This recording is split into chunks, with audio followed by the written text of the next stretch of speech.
Welcome to today's episode of Financial Fluency. Today I am here with the lovely Jeanette LeBlanc, who is one of my favorite people on the planet. Jeanette runs the Peace.love.free website, the Wild Hearts Writers Collective. Is it a collective? And is also the creator of the Unleashed Writers Workshop. So Jeanette, thank you so much for joining me today. Thank you for having me. I just flashed my little Post-it note at everybody there for a second. So I have known Jeanette for a really long time, and I'm really excited to introduce her to all of you. Jeanette has many, many talents. She also did all the photos on my website right now, and we'll probably do the photos for my new website if we can ever coordinate our schedules. Yeah, that's the problem. Yeah. And you also used to work for Infusionsoft and have a online marketing background. So you have a wealth of talents and expertise, and I'm so excited to have you here. Well, I'm so excited to be here. You also live in Phoenix, which is not that far from me, and we have met in person. So that's always exciting for me when I get to meet people in person. We've met a couple of times in person for fun and other. So Jeanette, let's see. Right now, you are about to run another round of the Unleashed Writers Workshop, aren't you? Yes, this will be the third time. So I'm super excited. So this workshop, let's start with who is it for and how do you help people with writing? Well, I would say I work with a broad variety of people, but a lot of them fall into the category of what I like to call, but I'm not a writers. So a lot of my clients are people who wouldn't necessarily call themselves professional writers. They're not writing for a living. They're not making money. They've got a burning desire to tell a story. They love books. They love words. They love poetry. And they've always had that feeling of wanting to write or feeling like they have a story they need to tell. But for whatever reason, be it insecurity about not being good enough or not being interesting enough, they've held back from that call. So I help people answer the call and start to write. So your main website is Peace.love.free. And that is dedicated to what? That's where I share my writing and my musings on creativity, life, lots of writings from over the years on heartbreak and family and loss and love and everything in between. And then more and more now, as I step more and more into this role of facilitating writing, it's the home to all of those offerings as well. Okay, cool. And how does your background with Infusionsoft kind of inform the stuff that you do now? Well, let's see, interesting how to tell that story. I took the role at Infusionsoft when I became a single mom and needed a little more stability. I had been working as a photographer and in the early days as a writer as well, and took the corporate job, my first in my life. It was a very difficult decision to make and spent 2 years there in the marketing department, learning the ropes and realizing that what I had been doing all along was called content marketing. It had a name and it had a purpose. So what that awakened in me is an understanding of the fact that my brain just works that way. My brain sees content possibilities. Even when I have writing clients, I'm always aware of how many different ways they can use their writing to turn into content for their platform or their business. So I bring that in more and more now, moving forward.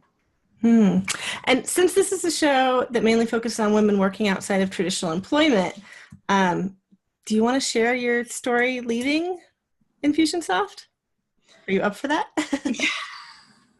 Yeah, well, so I was actually laid off. The marketing department did a big layoff in November 2015. So I was one of 30 some people who went into work on Monday and didn't have a job. And there was a big sense of panic, huge panic. It was the holidays. I didn't know what I was going to do. I'd wanted for a long time to be back to my own work and my own writing, but didn't have the confidence to take a leap. And it wasn't until maybe 3 weeks later that I realized there was a moment sitting at Infusionsoft before I knew for sure I was laid off, when we all started to get the sense that it was coming. And we knew that there were two groups of us and we were being separated into two different rooms to be given the news. And nobody knew who was staying and who was going. And I had this split second moment where I thought, let it be me who leaves. This is my chance. And then of course that was replaced by fear and upset and this, all of those emotions that go into it. And it was about 3 weeks later where I realized, oh, wait a minute, I'm not actually looking for a job because I wanted this. And so now I'm going to have to throw myself all in and make something of it. And that's when the Wild Heart Writers and the course 30 Questions to Bring You Closer to Your Wild Heart was born, which is kind of the precursor to Unleashed. Mm-hmm. Okay, so I've done them both, but I feel like you can explain it the best. And that was another reason I wanted you on, because I know your work very personally. I've gone through your courses, and I've worked with you one-on-one doing your manifesto project too. So I really deeply believe in your work, and I love it. But let's see, how did the 30 questions, how did that come about? That came about actually in that same time period because I was feeling lost. Absolutely had lost myself along the way after 2 years in corporate America. I actually did not dislike my job. I worked with wonderful people at a great company. I learned a ton, but my soul wasn't lit on fire by what I was doing. Mm-hmm. And you've been doing your website on the side that whole time, right? I'd always written on the side the whole time. Actually, I started writing online in 2000 when I first became pregnant with my daughter. So I was one of the original mommy bloggers before that title even existed, before there was WordPress, before there were blogs, when I wrote for a company and we had to send in our posts and send in our photos. And we had an old style message board that looked like Craigslist.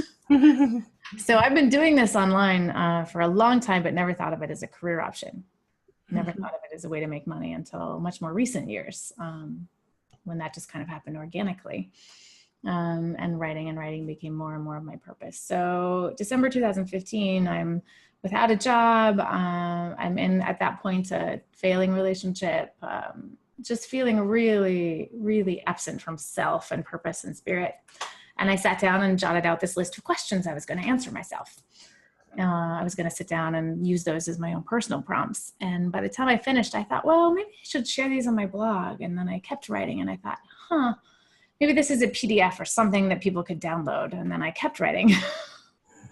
and sooner or later, it became apparent that what I had was actually course content. In the end, I think it turned out being 40,000 words or something I had written for that course.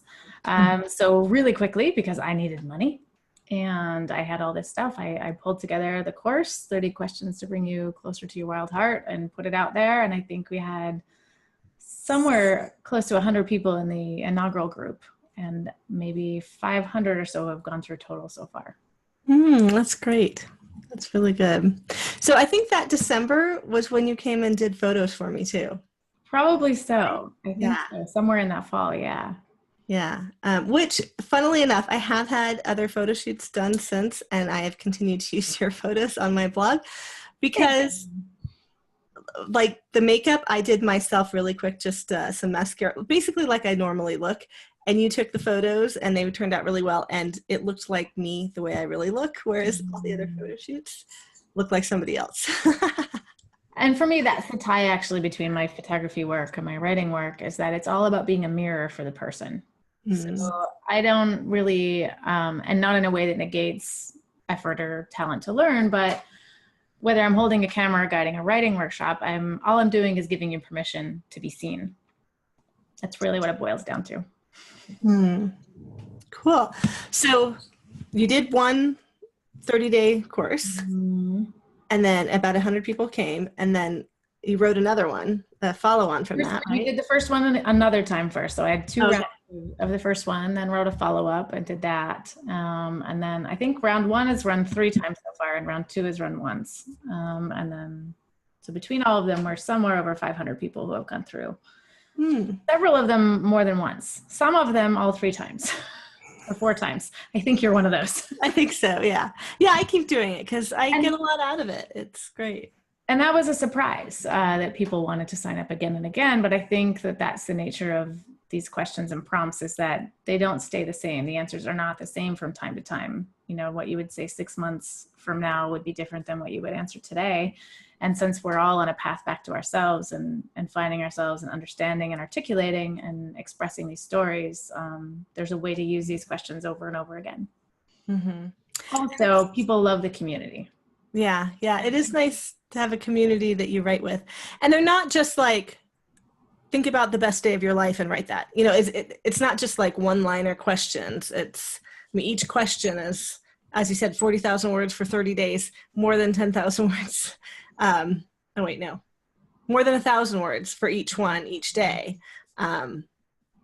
yeah, it's a lot of work on your part to put it together. Yeah, and I don't think I realized how deep it would get when I proposed them. I didn't know how willing people were going to be to take my hand and come along with me on the journey. And what actually happened is that people fully gave themselves over to the process and to the community. That was one of the hugest parts of the experience, was how quickly people bonded, became a part of each other's lives, and bared their souls and their traumas and their hurt and their joy and all of it together. Yeah, actually, that's one of the things that I really liked and needed in that too was, I mean, in your course, over the course of the past couple years, I've started more publicly acknowledging some of the things that have happened in my life, like childhood abuse and things like that. And your course was one of the places where I really felt safe enough, because I wasn't the only one, for one thing. It wasn't just me like posting on my own Facebook page, like this thing happened to me. Mm-hmm. We're writing a response to these prompts, and we're all pulling deep from inside of ourselves. Exactly. And not only that, we're being even more, I mean, it's hard to be vulnerable just with yourself in the first place. Mm-hmm. To write that out is kind of amazing, but then to share parts of it in the group. Yeah. There's a lot of writing shared in that group. Blown away over and over again by how willing people are to go there. Yeah. It's absolutely awe-inspiring. And then several times I saw people rally around each other and really support, especially if something was going on right now for someone, if someone was diagnosed with cancer or lost a child, or, had some of the people had huge things happen in their lives. And then because we've already been so vulnerable with each other and really bonded in some very deep ways, when something came up for someone, people really supported. And yeah, that was beautiful to see. This group feels like a family to me now. Yeah. Yeah, me too. That's fun. And I remember in the midst of one of the courses, the participants themselves started trying to almost force on you live get-togethers because they wanted to be together in the same place at the same time. So that was interesting. That's still in the background. There hasn't been enough time or bandwidth to devote to the retreat lately, but it will happen eventually. Yeah, but it's so interesting that it didn't come from you. It was basically, and even wanting, some kind of more subscription thing for the repeat offenders, as you called them, over and over, the people who kept signing up over and over. Obviously, they wanted some connection beyond the 30 days and some access to you and to each other. So that's been interesting to watch as well, too. Them being like, no, I don't want it to end. Let's just keep nobody. That has been definitely something that's come up over and over. That desire. And I think we're in this world where we're so connected, we're so hyper connected, and yet so disconnected as well. Especially, I think, often as women raising children, as women running our own business, there can be many days where we don't leave our house or talk to someone else in person, unless it's the checkout person at the grocery store, or, maybe our boss if we are going to work. But to have those really deep, meaningful connections, mostly women to women, but then I do have a handful of absolutely profoundly wonderful men who actually come along and have the courage to step into that space as well. Yeah, I sometimes do wonder how men in programs like these feel when it is so female focused. It's pretty. I think I figure because I feel like I write and create all of my work for women, that if a man is drawn to it, he must be very secure in his feminine side and able to step into that space. Yeah, that's good. So let's move on to Unleashed then. Okay. And part of the reason I want to go through Jeanette's whole story here is because this issue of how you lost the job, when you lost the job, right before the holidays with 2 kids, and that... Yeah, the single mother part, I left that out. I mean, it's inspiring though. I mean, I think a lot of women who end up in this kind of situation, I mean, I started all of my online stuff because of not being able to hold down a traditional job with my kids' needs, all of the autism stuff. And I feel like I've heard from a lot of my audience who are in a similar situation, like whether it's for caring for parents, caring for children, or just being ousted for some reason from the career they thought they were going to hold for a long time. The fact that you then dove into this creative path that so many people tell us you starve if you're an artist, right? I mean, it's not the easiest path, and yet you've done it gracefully and beautifully and created these wonderful homes for people online. So that's why I'm making you go through this step by step, because I think it's a really inspiring journey and story. Well, thank you. And I think that a lot of the people who come to me too are people on the crux of big change or life transitions, or who have experienced major life transitions. My own writing took off a lot more when I went through my journey 10 years ago of coming out of the closet and leaving my marriage and making that story public. That was my first really stepping into, past just sharing the stories of life with my kids and, mommy blogger stuff. That's when I took that leap That's a into big actually. shift in the mommy blogging world to be like, And actually, I'm a lesbian and I'm leaving my husband now. exactly. And I did that. I did it in a safe way for me. I shared the story anonymously at first until I was ready to make it public. And so I felt complete freedom to really write my way into that whole story. And I think that as people have come to know me and they know that I am authentically honest about the good and the bad and the ugly and the graceful and the not so graceful and all of the struggles and the demons, that they feel safer, bringing those parts of themselves to the table as well. Mm-hmm.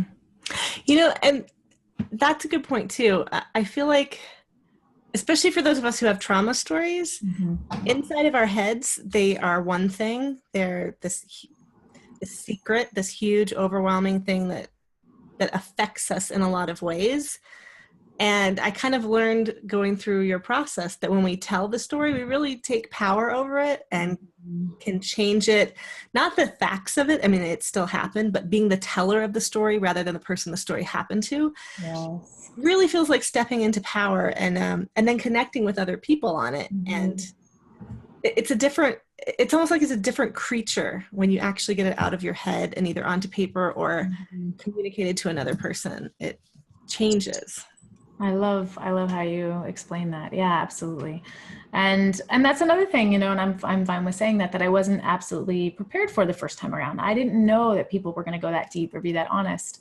And I didn't know that the stories that came out were going to be that raw and traumatic and painful. And that's why it became very important for me to make sure that I included resources for safely writing into trauma in my writing workshops. And so I have created a piece that is a precursor to everything I do so that people have that information and those resources before they begin. Well, and having Rachel Maddox come in too, I really appreciated her perspective on it all. Yeah, she's a part of every course that I do on purpose. Absolutely. Because I'm not a trauma expert. I hold my own stories and the stories of other women, but that doesn't make me an expert on how to safely delve into these places. And I want it to feel safe for women or men who are ready to write their way into that healing. And that's something I was thinking of earlier, just thinking about all these people online that we know who work with women. If women are your focus, every third woman has experienced trauma of some kind. So if you're a visibility coach or if you're a publicity coach, for women who have experienced trauma, suddenly becoming visible, suddenly putting their face out where their past abuser might see them or identify them or be able to find them. I think it's something a lot of people don't think about. Yeah. Or don't even realize the feelings that are coming up are related to that. And so let's just pause and do mad props for Rachel Maddox. If anybody listening has experienced trauma or is holding space for someone in that space, go find her. She has a podcast and a blog, rachelmaddox.com, and a book called Secret Bad Girl. She's a wonderful resource for anything in that area. Okay, we'll put a link for that. Perfect. Well, and not that your course is entirely about that. It's just no, not at all. They're so personal, and they really do get you thinking a lot about the inner landscape of yourself. And if that's something there, it can come out. Yeah, and I definitely was mindful of that and tried to keep it very balanced between the questions that would be a deep dive into a more difficult space and to make sure we're also focusing on the joy and the bliss and the happiness and the peace and delving into those spaces as well. Well, and speaking of Rachel being there, you also bring a lot of other pretty fantastic and exciting people together to help with so excited about that part. So yeah, officially with Unleashed especially, we do a guest call every week, and I kind of reach out into my network and beyond my network and invite guests to come along. So this time we have Lydia Yuknovich. She was a part of my very first run of this course is my favorite author. And you've read Chronology of Water too. Mm-hmm. You told me to read it. Everybody should read that book. So with that alone, I'm over the moon. Spoken word slam poets Buddy Wakefield and Andrea Gibson, who have toured internationally and won numerous awards, are going to be a part of it. I'm trying to think of the names right off the top of my head right now. Candace Walls, Jacob Norby, both going to talk from a publication standpoint and getting your books published and what that takes. Delphina Alden, Mary Beth Bonfiglio, Joy Young, who's also a touring spoken word poet. I'm drawing a blank right now. There's so many, but I actually booked too many calls this time, so we're doubling up some weeks just so I can get them all in. Oh, great. That's nice. Oh, Brian Andreas of Story People, one of the most wonderful humans ever. So yeah, that part is exciting because we get to dive into their world and their creative practice and their experiences. And it's just an open, loose discussion with a question and answer period so that people can actually pull from a resource beyond me. Well, that's great. That's fantastic to bring all that together in one place for everybody.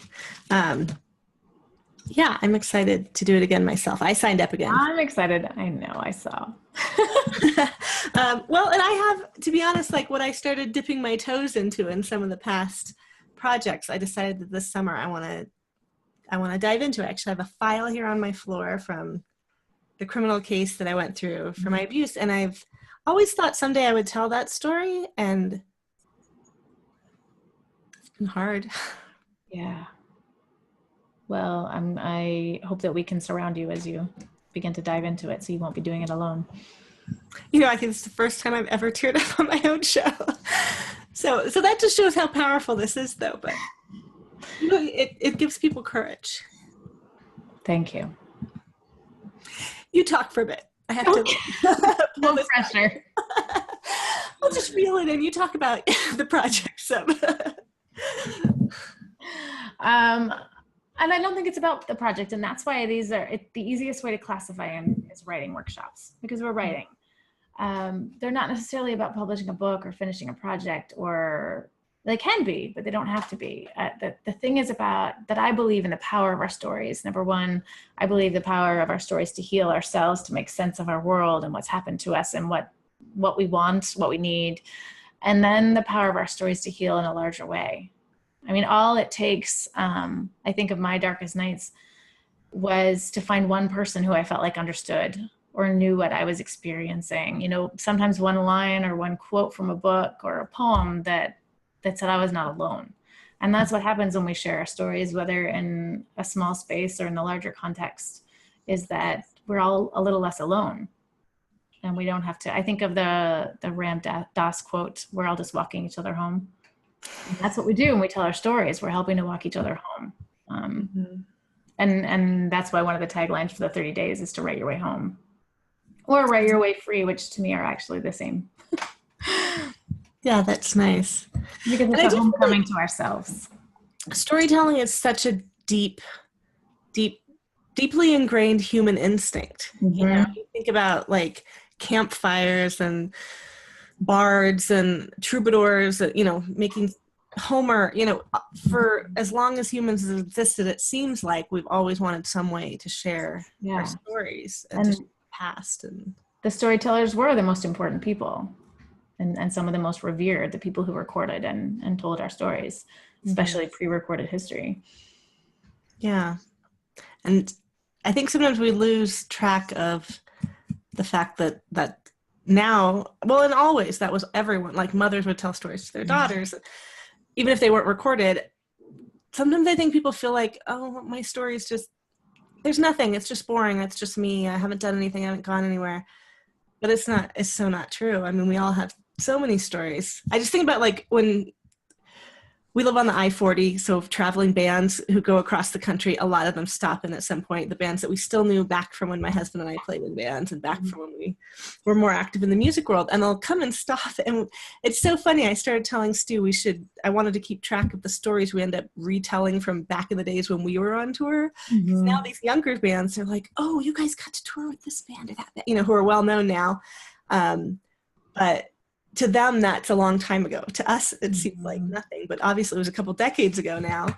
So, just even that, it's like, oh yeah, these people care about those stories. They want to hear what happened, and we want to hear their stories. Like, I kind of live vicariously when the bands stop in and tell us about how their tour has been. And Yeah. it's not a huge, massive story that would go in a paper anywhere, but it still connects and it's important and it feels good. And, obviously we all love to read the big, wild, exciting, dramatic stories, and there's a place for those. But if you think about, some of the most enduring books, most popular stories, most repeated, fairy tales and fables, they're all very ordinary things. They're based around these ordinary, I call it ordinary, extraordinary, mundane, the grief and the loss and the joy and the bliss, the birth of a child, the death of a loved one. These are the places where we find this universal connection in our writing. So even if I haven't experienced what you've experienced, I haven't lived through the pain you've lived through or experienced the exact joy, we have this collection of language that allows us to connect with someone. And if we use language well enough, they can go, oh, she understands me. She knows, she sees, I'm not alone. Yeah. And it's not just those big, bold, heroic adventure stories. Yeah.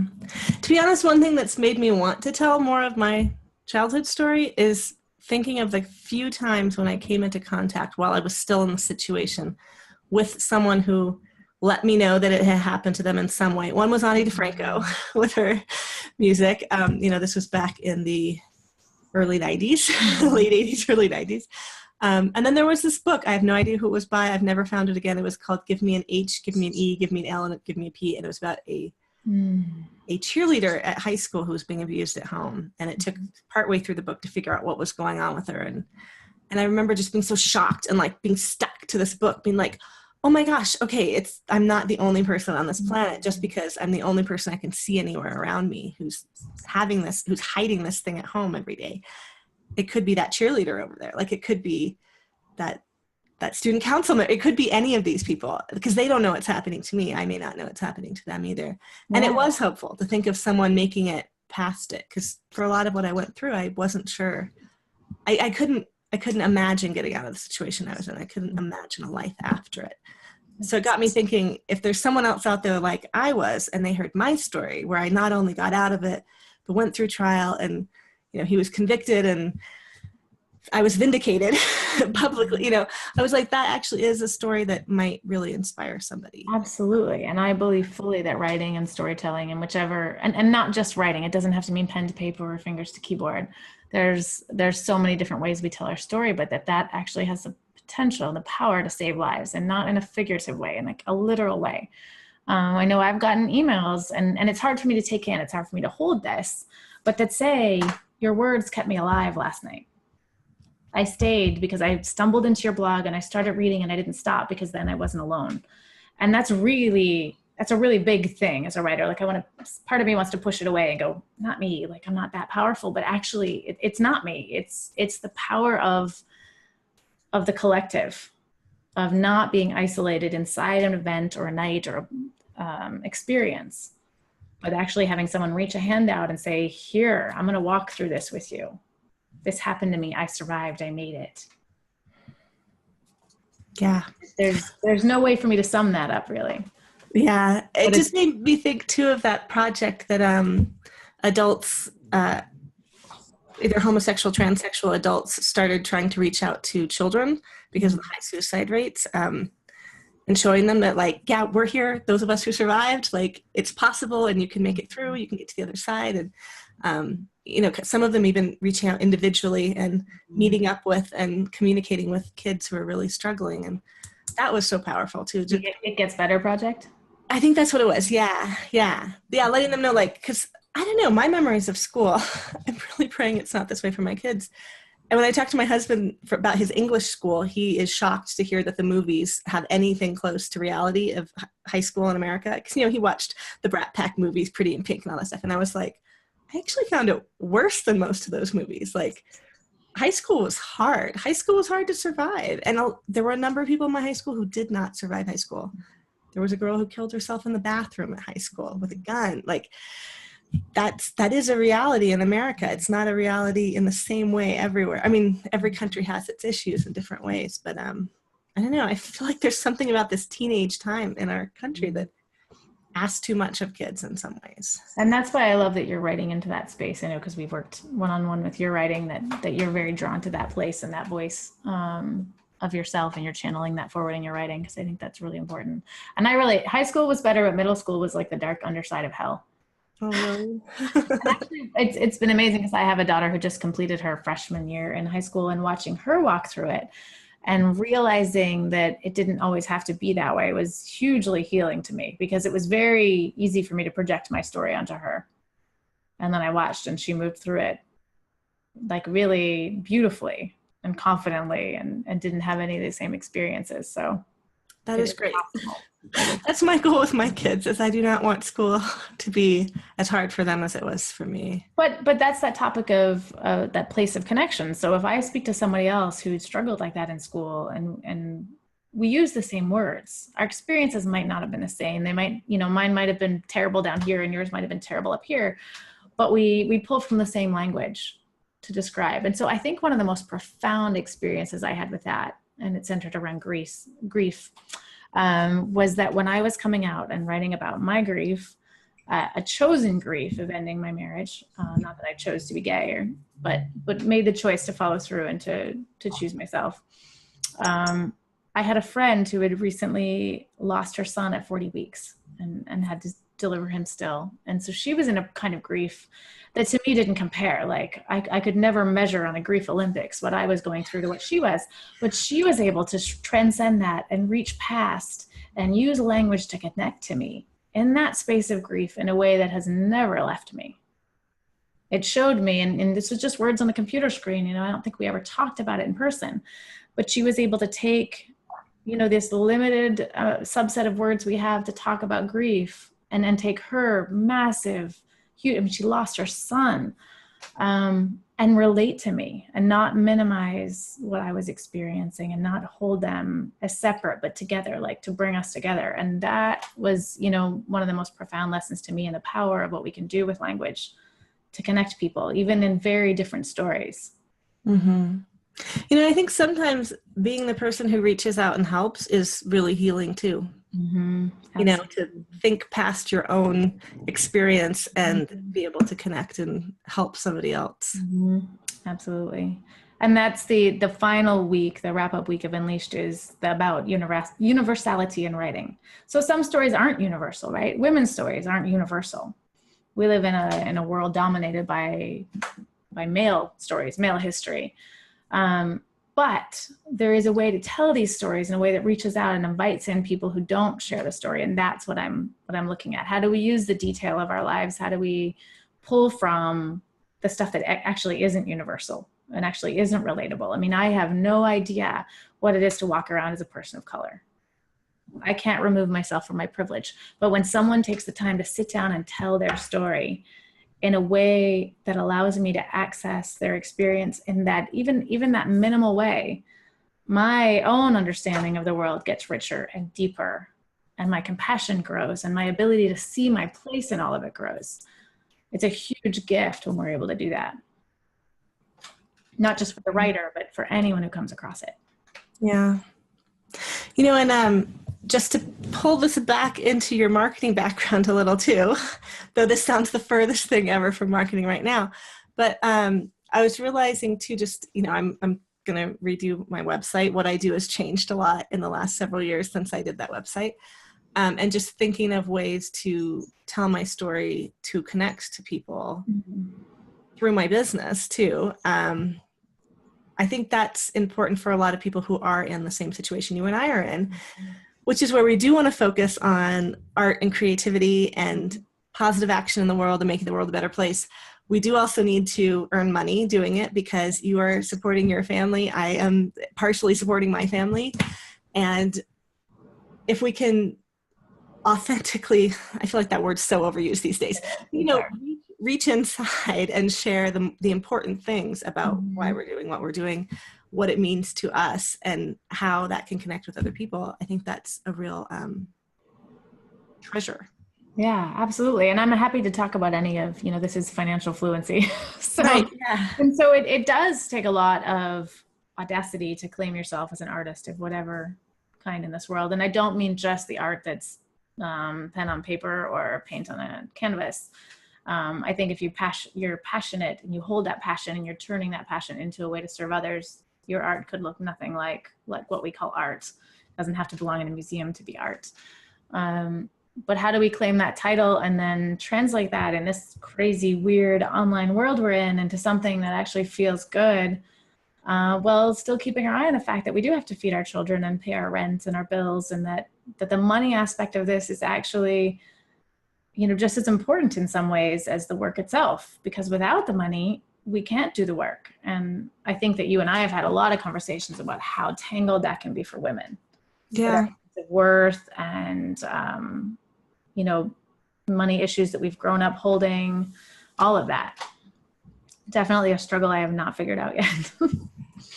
I think it's a work in progress for everybody. I mean, even people who are making a lot more money than either you or I are still struggle with those things. I don't think it's ever completely done.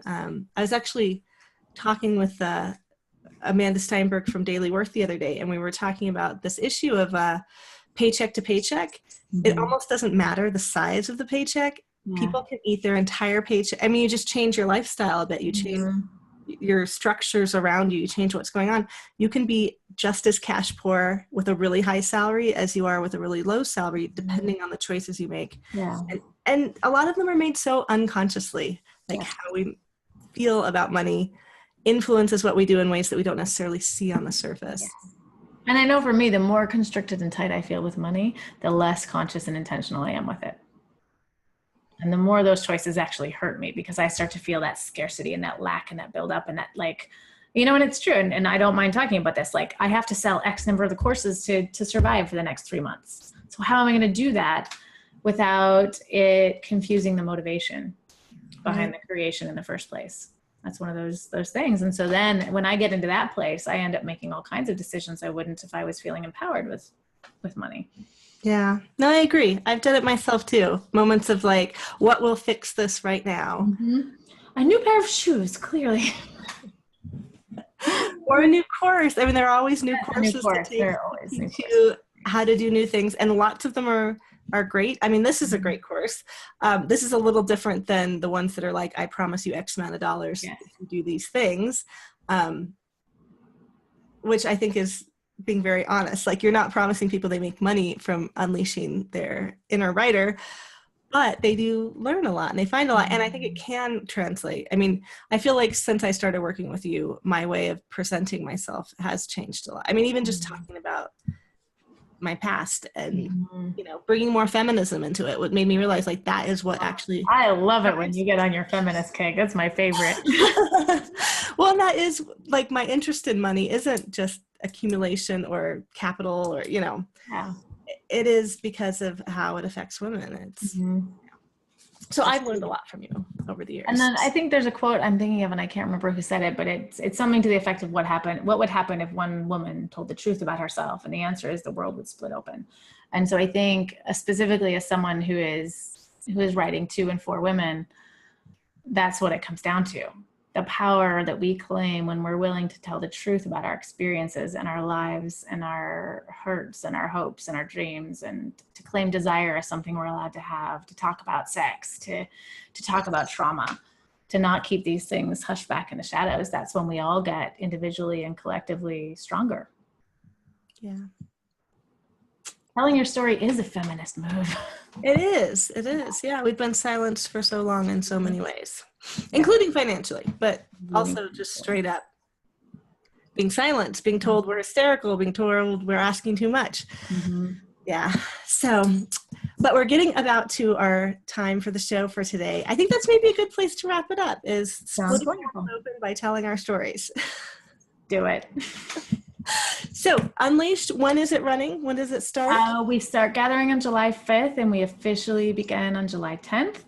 Okay. different theme each week, beginning with writing as attention. So we begin with a simple act of just paying attention to our ordinary, extraordinary lives. And we move through into facing fear, coming clean, accepting that you're your own guru and not looking outside for your personal power. Embodiment, like telling those body stories, the stories of sex and trauma and the difficult things we hold back from, and all the way through to the universal in writing. And so we go on a 12-week journey, and we meet every week with a guest caller, and we meet every week just with a group for office hours to come together and to answer questions and to ask questions. And yeah, it becomes a little tightly knit family by the end. And you can share your writing in the group as well. Yes, yeah. There's a private Facebook group where it's. I began every course by sharing a piece I wrote about how there are no rules. So we don't do rules about what you share, how you share it, how it has to look, how it has to be formatted. Really, beyond just being kind and caring to your fellow group members. I want people to feel this ultimate permission to finally be free with what they have to say. It doesn't have to be cleaned up. I don't care about your grammar. I don't mind if you have commas in the right place. If you got my email on my list this morning, there were plenty of typos that I realized afterwards. That stuff doesn't affect me. That's not the kind of writing I care about. There's plenty of people who can deal with that later. What I care about is that you're willing to put your heart on the page and come on a journey. Fantastic. Well, I will be there, and hopefully some of the listeners will be there too. If you're interested in joining Unleashed for this summer, I will put a link in the show notes that you can click. And you can, all the ways you can follow Jeanette too for future 30-day writing programs or these 12-week writing programs, workshops. Yeah, and you can just follow her on Peace.love.free as well and see Jeanette's own writing. Thank you so much, Jeanette. Thank you so much. It was such a pleasure to be here. Bye. Bye.